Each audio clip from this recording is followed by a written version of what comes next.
বিশ্বকাপ শুধু মেসিকে অমরত্ব এনে দেয়নি, দিয়েছিল ম্যারাডোনা পেলেকেও। যদিও পেলে একাই জিতেছিলেন 3টি বিশ্বকাপ, তবে যেই বিশ্বকাপ আলাদা করে তার গল্প রচনা করেছিল সেটা 1970 বিশ্বকাপ।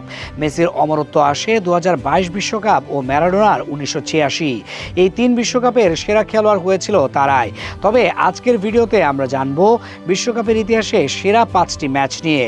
সবার আগে নজর কাড়লো আর্জেন্টিনা ও ফ্রান্সের মধ্যে বিশ্বকাপ ফাইনাল।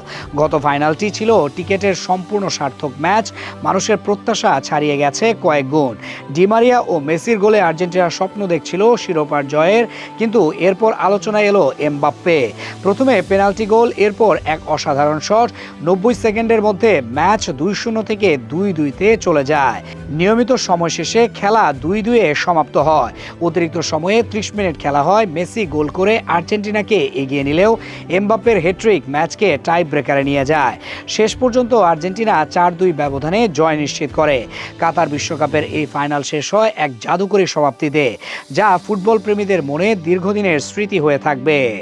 আর্জেন্টিনার আরেকটি ম্যাচ থাকবে আলোচনায়, সেটা 1986 বিশ্বকাপের কোয়ার্টার ফাইনাল ম্যাচ, যেখানে আর্জেন্টিনার প্রতিপক্ষ ছিল ইংল্যান্ড। ইতিহাসের সবচেয়ে নাটকীয় ও ঘৃণিত ম্যাচ সেটি। নন্দিত ও নিন্দিত ম্যারাডোনা কেন বলা হয়, সেই ম্যাচই ছিল প্রমাণ।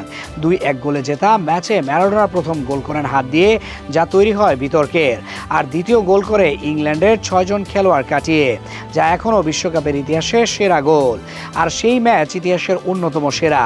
তালিকায় বিশেষভাবে থাকবে 1982 সালের বিশ্বকাপে ব্রাজিলের 3-2 ব্যবধানে ইতালির কাছে হার। সেই ম্যাচকে আজও ফুটবল প্রেমীরা ফুটবল যেদিন মারা গিয়েছিল বলে উল্লেখ করেন।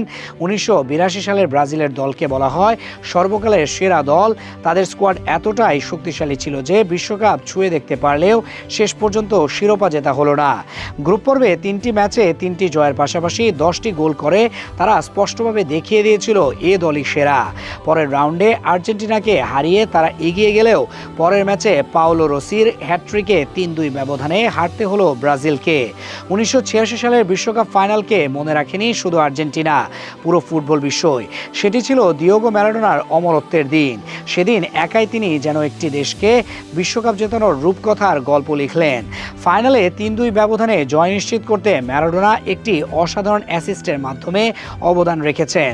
তবে পুরো আসরটি দেখলেই বোঝা যায় তিনি কেবল ফাইনালেই নয়, আর্জেন্টিনার মোট 15 গোলের 10টিতে সরাসরি অবদান রেখেছিলেন। 1970 সালের বিশ্বকাপ ফাইনালে ব্রাজিল ইতালিকে 4-1 গোলে হারিয়ে নিজেদের ইতিহাসে 3য় শিরোপা নিশ্চিত করেছিল। সেই ফাইনাল ছিল জুলেরিমে ট্রফি ঘরে তোলার লড়াই, যেখানে যারা 3য়বার বিশ্বকাপ জিতবে ট্রফিটি স্থায়ীভাবে নিজেদের করে নিতে পারবে। ম্যাচটি ব্রাজিলের পক্ষে জিততে বড় ভূমিকা রাখেন পেলে। তার অসাধারণ জাদুতে পাস ও গোলের সমন্বয়ে ব্রাজিল ফাইনালটি 4-1 ব্যবধানে জয়ী হয়। সেই জয়ের সুবাদে সেলেসাওরা স্থায়ীভাবে জুলেরিমে ট্রফি অর্জন করে।